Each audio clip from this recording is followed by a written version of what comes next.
अस्सलामु अलैकुम वरहमतुल्लाहि वबरकातुहू। अल्हम्दुलिल्लाहि नहमदुहु व नस्तईनुहु व नस्तगफिरुहु व नऊज़ु बिल्लाहि मिन शुरूरि अनफुसिना व मिन सय्यिआति अमालिना मन यहदिहिल्लाहु फला मुदिल्ल लह व मन युद्लिलहु फला हादिय लह व नशहदु अल्ला इलाहा इल्लल्लाह व नशहदु अन्न मुहम्मदन अब्दुहु व रसूलुहु। अल्लाहुम्मा इन्नी अस्अलुका इल्मन नाफ़िआ व रिज़्क़न तय्यिबा व अमलन मुतक़ब्बला।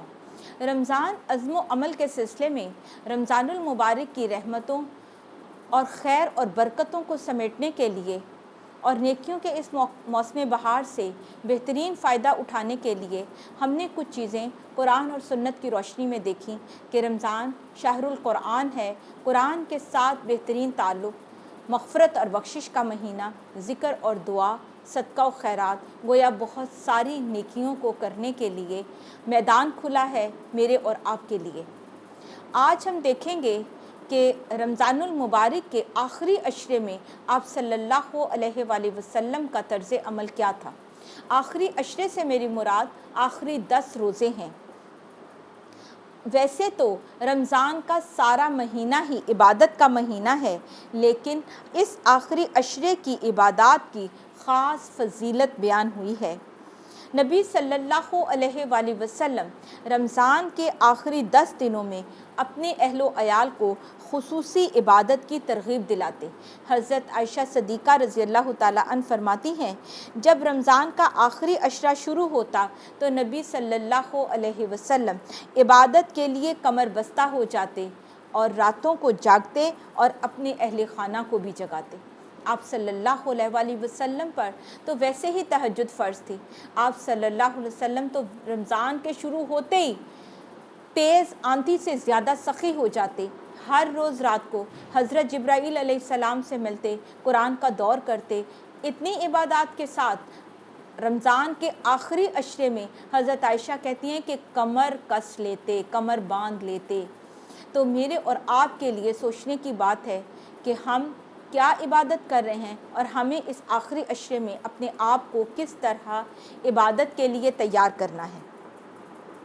एक और रिवायत में हज़रत आयशा बयान करती हैं, रसूलुल्लाह सल्लल्लाहु अलैहि वसल्लम आम दिनों की निस्बत आखिरी अशरे में खूब मेहनत और कोशिश करते, खूब मेहनत और कोशिश।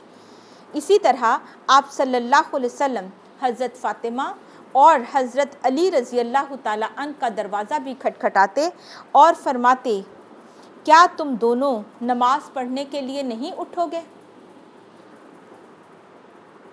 इससे क्या पता चलता है कि आप सल्लल्लाहु अलैहि वसल्लम इबादत के लिए अपनी बीवियों, अहले खाना में आपकी अज़वाज मुतहरात को भी जगाते और अपनी बेटी और अपने दामाद का दरवाज़ा नॉक करके उनको इबादत के लिए, तहज्जुद के लिए और रात की इबादत के लिए जगाते। यहाँ पर मेरे और आपके सीखने की ये बात है कि हम ख़ुद भी इबादत करें, हम अपने घर वालों को भी इस इबादत में शामिल करें और उसके साथ अपने वो बच्चे जो हमारे घर पर मौजूद हैं उनको तो साथ इबादत में लगाएं, बल्कि अपनी शादीशुदा बेटियों को भी जगाएं और उनको भी इस अशरे की इबादत की तरफ तवज्जो दिलाएं। और ये आप देखें कि नबी सल्लल्लाहु अलैहि वसल्लम हज़रत फ़ातिमा और हज़रत अली का दरवाज़ा नॉक करते। ये औलाद से आप सल्लम की मोहब्बत का अमली सबूत है कि जिस रास्ते पर, जिस नेकी के रास्ते पर, और गोया ये इतनी कीमती घड़ियां हैं कि आप सल्लल्लाहु अलैहि वसल्लम को ये पसंद ना था कि ये उनकी बहुत प्यारी बेटी फ़ातिमा से ये कीमती घड़ियां ज़ाया हो जाएं।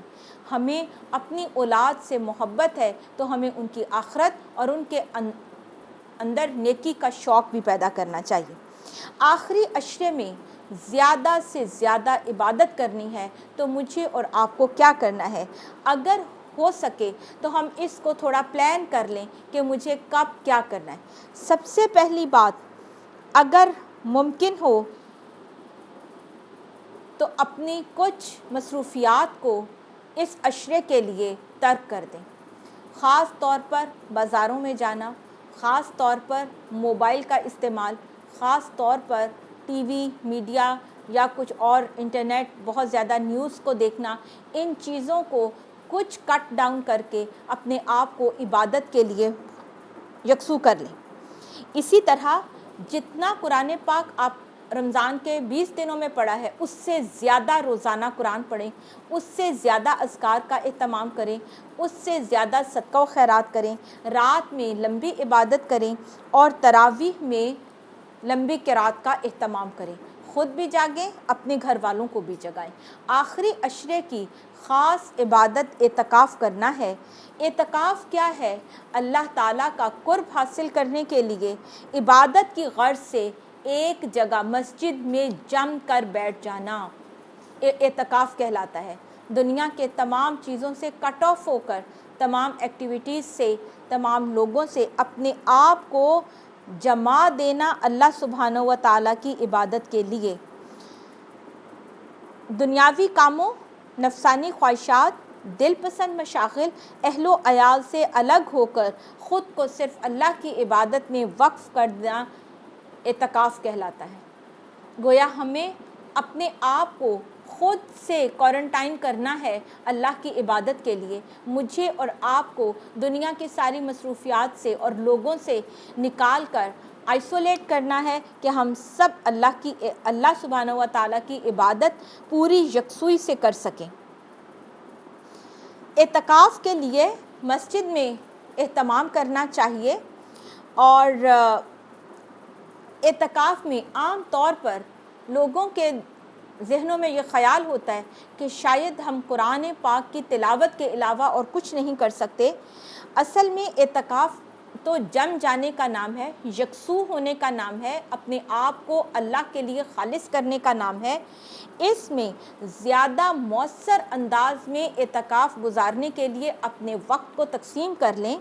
نوافل، تلاوت قرآن پاک، اور تلاوت میں آپ خود بھی پڑھیں، کسی اچھی قاری کی آواز میں قرآن پاک سنیں بھی، جیسے موبائل وغیرہ پر یا کسی بھی چیز پر۔ دعاؤں اور ذکر و اذکار کا خاص اہتمام، اسی طرح کسی اچھی کتاب کا مطالعہ کرنا اور قرآن پر غور و فکر کرنا۔ اس کے لیے آپ کسی ترجمہ قرآن بھی پڑھ سکتے ہیں، کسی کا اچھا درس بھی سن سکتے ہیں، کوئی اچھی کتاب بھی پڑھ سکتے ہیں۔ لازمی نہیں کہ آپ اس قرآن پاک کی تلاوت کے علاوہ اور کچھ نہیں کریں، بلکہ یہ غور و فکر تو عبادت سے بھی زیادہ، نوافل سے زیادہ اہم ہے غور و فکر کرنا۔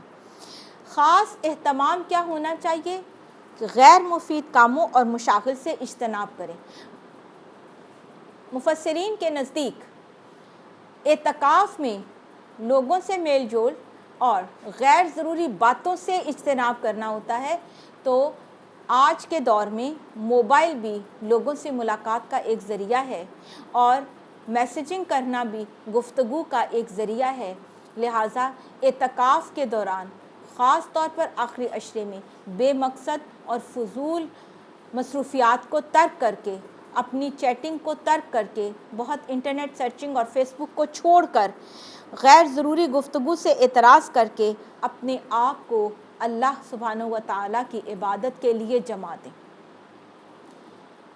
رمضان المبارک میں عبادات میں جو ہم سے کمی کوتاہی ہوئی، اللہ سبحانہ و تعالیٰ اس عشرے میں ہمیں اس سب کو پورا کرنے کی توفیق عطا فرمائے۔